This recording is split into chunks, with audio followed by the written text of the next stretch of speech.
Thank you, everybody, and good evening. I'm James Agneson, Dean of the Gould School. It's a great pleasure to welcome you here to the Telecenter's Koerner Hall for the first RCO concert of the season. We've had a fantastic fall at the Gould School. It's the first time in 3 years that our students have arrived in the early September and been able to do what they really want to do, which is make music. You heard it in practice rooms, you heard it in teaching studios, you heard it in chamber music rehearsals, and you certainly heard it in the RCO rehearsals. So it's been exhilarating. Our guest conductor of the week is Maestro Joshua Weilerstein. Josh arrived on Monday and immediately established a rapport with the orchestra. I went into rehearsals over the course of the week. It was so interesting to hear Josh go from the micro, from details, to the macro, to the big picture. And I ended up thinking, they sounded good on Monday, and they sounded better every day. And I promise you, tonight you're going to have a fantastic concert. And we thank Josh for spending the week with us. The violin soloist tonight, Yukai Sun, is always a concerto competition winner for the school. Yukai was supposed to play this Shostakovich for you in spring 2020. And it was the first RCO concert we had to postpone or cancel, actually, because of the pandemic. So I've been in touch with Yukai since. She's been dying to get on this stage and play this piece, and we've been dying to hear it, so I'm glad we were able to finally get it together and get her here tonight. So a few thank yous to the RBC Guest Conductor Program for making it possible for us to bring people like Josh to each one of the RCO concerts, to TELUS for the live stream they're providing tonight, to Heritage and the Ontario Arts Council for their longtime support of the Gould School. And many people ask me if they're able to make a contribution. We have a great family of philanthropic supporters of our school. People often ask if they can make a smaller contribution or a larger contribution. And I always direct them to our Dean's Fund. You can find it on rcmusic.com. So if you are inclined to help us and help our students with their performance opportunities, we are grateful and we'd appreciate any help you want to give us. Meanwhile, let's get back into concert protocol. Check your phones. Please make sure they're off. Last week at a Beethoven concert, we had a new voice come in a Beethoven fugue, and it didn't come from the piano. So check your phones. Enjoy the concert tonight and have a great Thanksgiving weekend. Thank you.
Good evening. Thank you all so much for being here tonight. Since some of you may not be familiar with Dinuk Wijeratne's music, I just wanted to very briefly tell you a bit about it.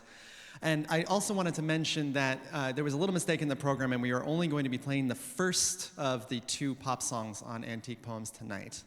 Now, in a way, this piece is very straightforward. Dinuk described it as a collision between the old and the new.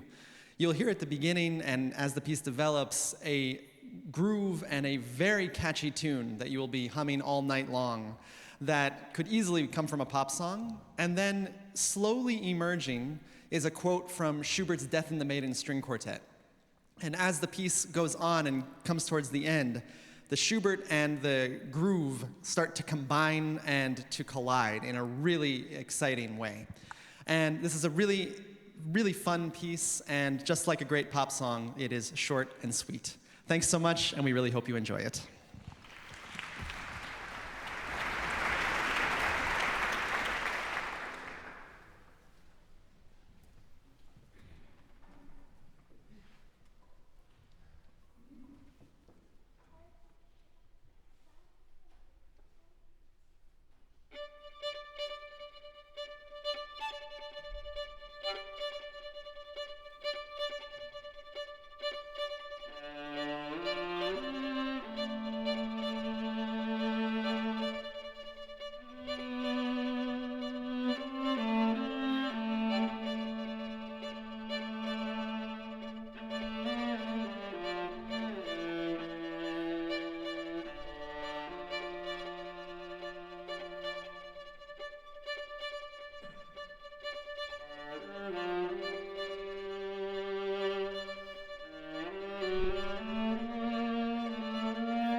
Good evening, everyone. Welcome to our intermission chats. I'm James Agneson, Dean of the Gould School, and I have the pleasure to be sitting with Joshua Weilerstein, who's our guest conductor for the evening. Welcome, Josh. Thanks so much. It's great to have you here. Thank you. We worked for a long time to make this happen. It's great to finally have you working with our students. So, in your professional life, tell me a little bit about you're working so amazingly with our students, and it's a different thing. But so tell me a little bit about what that experience is like from your end. Yeah, I think it's really wonderful to have time to dig in really deeply on a piece like Brahms 4, which I think I asked the orchestra when we first started working how many of them had played it before, and I think more than half had played it. I know they worked on it before I got here, and then now we're able to take the time to just take it apart like a chamber music rehearsal would be. And I think that's a luxury that you don't get with professional orchestras, and it's just really exciting to be able to say, this passage where I've always wondered if this might work, now I have time to try that out. And something like that is, and also when people are so willing and so enthusiastic to try things and to experiment and to make mistakes and to try things that don't work and then you can go back and fix them, that kind of thing is a real luxury, and it's just so fantastic to have. That's so cool. I think that the fact that students are really open to experimenting, right? Yeah. And I've heard a number of our conductors say that. Certainly as a teacher, I love that openness because we need that. Yeah, absolutely. I mean, to be able to try bowings and different colors of articulation, and then for me to be able to say, I don't think that worked. That was a bad idea. Let's go back and try it something different. And there's no attitude about that. There's just like, okay, we tried it, and now let's try something else. And that's the best way to work in my mind, is that it's not just me imposing an interpretation on a group of people. It's discovering it together. That's fantastic. I think you're really a mentor, and it really is a pleasure having you. I sat in early in the week and immediately knew, and we have friends who knew you and said this is a mentor, because I feel the mentorship is a big part of who we want to have working with students, right? And they will often say, as we all feel, our students, they're prepared and they're open, and we have a lot of rehearsal time. So this formula, it's interesting. It may be interesting to people who are not as familiar with music schools. When I first came here, we had a formula of 2 rehearsals a week for every week, and then maybe a few at the end. And a lot of the players who really knew the orchestra world said, look, forget that. We're going to do it in an intense way, which made total sense to me as a musician, right? Yeah. Just wait till the week of, cancel all your classes, which is what we do. So we have a project week, no academic classes, 2 rehearsals a day. The students are prepared before the guest conductor gets here. And then we have 2 rehearsals a day to really do what you're saying, to experiment. Was that your experience as a student when you went through school? Or? No. Well, when I went to New England Conservatory, we would do, not that far off, but we would basically be Monday, Wednesday, Friday, the next week, Monday, Wednesday, Friday, and then Monday, Wednesday, and the concert would be on Wednesday, or something like that. So there was a bit of continuity, but not like this, right, where there's just this concentrated week, and we had classes and lessons and everything in between. So I like this way of doing it. The other way allowed, in a sense, a chance for you to really let the music sink in over the course, over the weekend, but then also every Monday would be take 3 steps back, remember all the things you worked on the week before, now we'll add more. This way, when I come in, in the morning, they remember everything, right, and it's fresh. So that's really great. Yeah, I love that. Yeah, I feel you can really hear that. You can hear the growth. I love, in the midst of all my other craziness during the week, I love hopping in on rehearsals and then hearing the transition. We go into Koerner Hall on the Thursday. We have Koerner Hall for the last 2 rehearsals. So we go from a relatively dry, we were talking about that environment. Maybe you want to talk about that, because the rehearsal theater, Temperley Theater, is fantastic rehearsal space. Yeah. Talk a little bit about it. Yeah, I mean, it's a dry acoustic, which is very good to hear kind of everything that's happening. But it's not so dry that you feel like it's hopeless. Right. And because sometimes rehearsal spaces can be so dry that you don't want to play it because it just feels awful. Right. But here, if you make a good sound, that hall will sound good. And so I've been telling the musicians, if you make the best sound here or the softest sound here in a small space, if you make the most round sound here, it will translate to something even more beautiful in the regular space. And so that is another luxury, is to be able to work in an acoustic like that, where they're really learning something without feeling terrible about their own playing. Yeah, no, it's very, very well put when you say that, because it is true. Some are so dry. It's just like, you don't want to play. You feel you can't play. Yeah. And yet at the same time, I remember even as a teacher, before we renovated our facility, my studio was very sonorous. Mm-hmm. And then we went to the hall. It was very too much so, right? So the students are getting away with all kinds of things, and then they went to the hall, and suddenly it's like, whoa, we're hearing these details, and that's like a very bad formula, right? Yes. You want the other way around is better. Yeah, definitely. So it's always a luxury. We have such a great hall to go into. It's a luxury to have it right in the building. The 3 rehearsals here at Temerty, and then at Koerner Hall. Tell us a little bit about your ideas on Brahms 4. We're about to hear it on the second half. Yeah, this is a piece that I think is so dark. It comes from a composer who had lost a lot of hope in the world, in his own life, had been so turbulent in terms of his relationships and his friendships. Brahms was a very difficult person to deal with. He burned a lot of bridges. I mean, he also had very close friendships, though at one point he famously just shouted to a group of his friends, "I have no real friends." He was a loner in some ways, but he also craved human connection. And I think at this point in his life, there's a lot of rumination on death. There's a lot of feeling that the world had passed him by, that the world was going towards more of a Wagner. The music world was going towards Wagner and this more sort of music drama, Gesamtkunstwerk, like the idea that a symphony really wasn't the way to go anymore. And Brahms held on to that tradition while also being extremely innovative. I think that he doesn't get enough credit for how innovative he was. Mm-hmm. But he is thought of as the traditionalist, and I think he felt at this point that there really wasn't anywhere to go. And so that comes out, I think, in the symphony. And the first movement in particular has the theme, this famous theme, he brought back later in his life for the last piece he ever wrote, the 4 serious songs. And he set it to the biblical text of "O death, how bitter you are." And it's the same notes as the beginning of Brahms 4. So I think there's a huge connection there. And also the way that the symphony ends with, most of Brahms' the other 3 Brahms symphonies either end peacefully or in joy and triumph. And Beethoven had set that model into motion, where if you start a piece darkly, you end it in light. And you will hear, if you're not familiar with the symphony, that Brahms does not give you that light, and it's actually exactly the opposite. Mm-hmm. And yet somehow it's still uplifting. Yeah, no, I don't want to make it seem like it's so it's interesting because we've so often played the Schubert F minor fantasy, which he wrote in the last 6 months of his life, right? Yeah. And it's so filled with so much of the same. Yeah. And yet somehow through all that, I find it's actually similar as in the Shostakovich concerto. There's a defiance about it that is, I don't know if I would use the word uplifting, but it gives you a kind of adrenaline, and there's a sort of drive to it and a resistance to what is in Brahms's mind happening.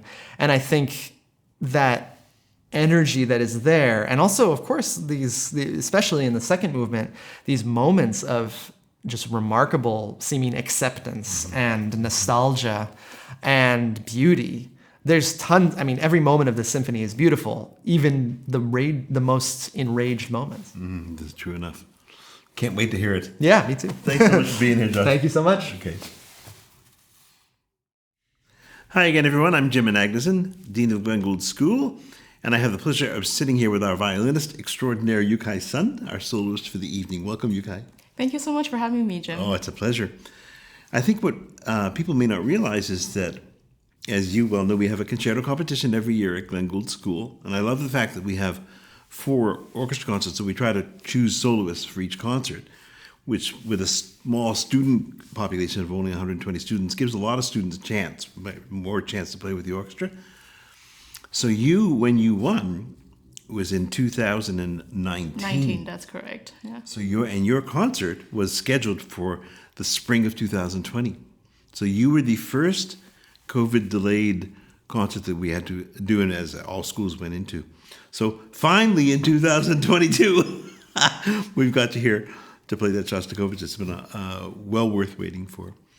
So tell us a little bit, Yukai, tell us a little bit about in the intervening time. And after 2020, when we didn't have that concert, you went to LA. You were going to Colburn, correct? Right. So in the meantime, I started doing my Master of Music at the Koerner School in LA, and I'm currently on my third year finishing that program. And I'm super, super happy to be back to Toronto. This is actually my first time back since graduation in spring 2020. Oh, is it? It is, yeah. It's also my very first time since late 2020 when my former teacher, Viktor Danchenko, he passed away. And this piece has been a very special piece for me because I associate this piece with him. Well, it is, Victor was, I knew Victor, I don't know if you know this, when he and his sister came to Toronto, probably early 80s. And I knew Victor, I had come here pretty much at the same time. I knew him very, very well before he went to Peabody, and always had a great respect and affection for him. So when he was able to come back here and teach, we were welcomed him back. It was such a pleasure to have him. But I think also, in the music world, again, we know, and I'm not sure that people not in the music world, the relationship with your teacher, it's the most fundamental thing in your life. I mean, we really are mentored. I have my first teacher, I had 3 or 4 ultimately, but my first teacher in my undergraduate, Eugene List, had a profound impact on my life at a very impressionable time of your life. And Victor was one of the great violinist mentors of the world. So, and he passed during COVID, and we all miss him on a daily basis. But talk a little bit about your relationship with him and the Shostakovich as well. Right. So for this particular piece, it means so much for me because Mr. Danchenko himself learned it from David Oistrakh, who the piece was dedicated to by Shostakovich. And to learn it from someone who knows the piece so much in details, he would tell me, oh, this piece, this note right there is wrong because that's what Shostakovich wanted. I know this is a misprint. Or, he would tell me, he would come into the lesson with this intensity and passion, and he would tell me stories about Shostakovich's lifetime and tell me how the war and the Russian dictatorship during that time affected him and his family so much. And he would just put me in the right mood to play the piece and make me understand the piece better. Well, you got such firsthand knowledge where he knew Shostakovich. Is it not? I listened to a recording recently of a conversation between Oistrakh and Shostakovich talking about the concerto. Mm-hmm. So you heard Shostakovich talking about, oh no, this place, you want to go faster. And it was just so interesting. I mean, I don't know if you have yet commissioned works. I mean, you will as you go through your career. And it's such an interesting relationship with a composer. And every composer is different in terms of once they've finished the piece, some are very hands-on and very specific about how they want it. And some are, once it's done, it's for the world to play. Right. I want you to speak, but there's one story when Aaron Copland came and spoke to our American music class at Juilliard, and he knew one of my friends who was in the class, and I said to her later, how did you know him? And she said, well, I played his piano variations in a competition. He heard it in Maryland. I said, wow, that must have been so cool. She said it was amazing. I said, well, what did he say? He said, later he came up to me, he said, I just love the way you play my variations. I had no idea they went like that.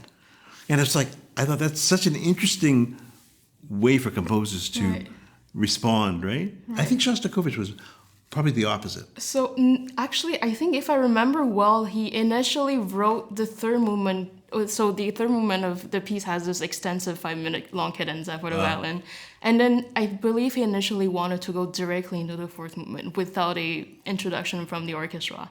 And then Oistrakh told him, no, this is absolutely not, we cannot do this. It's way too long, and it's for physical endurance purposes, we need to add an introduction from the orchestra at the beginning of the fourth movement. That's so interesting. So that was added afterwards, yeah. So really, essentially, there's a kind of collaboration between the two, right? I believe so. A little bit of it, yeah. Yeah. What about, can you, do you have enough distance yet to step back and you're studying with Martin Beaver now at Colburn, whom I've known since he was a dynamically wonderful 14-year-old, and I still am in contact with him, obviously, because he grew up here in Toronto, another student of Victor's. But do you have enough perspective to step back and think about what kind of an impact Mr. Donchenko had on your growth as a musician? Other than, we've talked about the concerto, but Right. general? Well, he really taught me how about sound production on the instrument. I would remember he would always tell me to dig into the string on the violin and try to reach the back of the instrument. That's what he would say at every lesson. But about sound, tone production, sound, and contact point. Mr. Beaver also tells me about that. Yeah, of course. But yeah, this has just engraved in me really since I think about sound production on a daily basis. Well, you have a beautiful sound. It's so interesting to hear you say that because I, as a pianist, when I have a new student, I just taught a couple of new students, and I'm talking. Everything starts with sound production, which is basically some kind of weight transfer, having to do with a proper balance of relax and tension, right? And it's true in I love being dean of the school and hearing master classes by great artists in different instruments. And the commonality of that sound production, it all starts with your sound. And Victor really knew his stuff, and it shows in his students. You guys, it's a pleasure having you back in Toronto. It's a pleasure hearing you tonight, and look forward to seeing you again soon. Thank you so much. Thank Thanks. you so much.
Good evening again. Dmitri Shostakovich was famous during his life and now for having his music be inextricably linked to his political situation and the way that he spoke through his music when he couldn't speak with words while living under the Soviet dictatorship. But Brahms is not actually very well known for the fact that he was quite outspoken during his life about political issues where he was living. In the early 1880s, Brahms noticed an alarming rise in anti-Semitism in Vienna and throughout Viennese society. And Brahms would tell anybody who would listen, his colleagues, his friends, that this could not end anywhere good. Now, obviously, he wasn't predicting the horrors that would take place in the 20th century, but all the same, he felt that something in Viennese society was disintegrating, that things were falling apart around him. He also felt on a musical level that he was at the end of a long line that had started with Bach and gone to Haydn, to Mozart, to Beethoven, to Schubert, to Schumann, to himself, that he was the last carrier of the symphonic tradition. On a personal level, many of his friends, colleagues, and family members had started to become ill and pass away. So in many ways, when Brahms wrote this symphony, it represented a lot of endings for him. the end of his symphonic and his orchestral writing, the end of many of his relationships, and maybe even for him, the end of the world. And Beethoven had inaugurated a formula for a symphony that from darkness to light. If you think of the 5th or the 9th symphony of Beethoven. And Brahms had used this formula in his 1st symphony, but in this 4th symphony, there really isn't a light at the end of the tunnel. And in the last movement in particular, there's a destructiveness about this symphony that is really quite compelling. And I think it's one of Brahms's most profound and passionate pieces. And despite the heaviness and the intensity of the piece, I just want to say on a personal level that this week with these musicians has been an absolute joy. Their energy, their commitment, their enthusiasm has been totally inspiring for me. And I want to thank them and thank you all for being here. And I think we all really hope that you enjoy the Brahms. Thank you.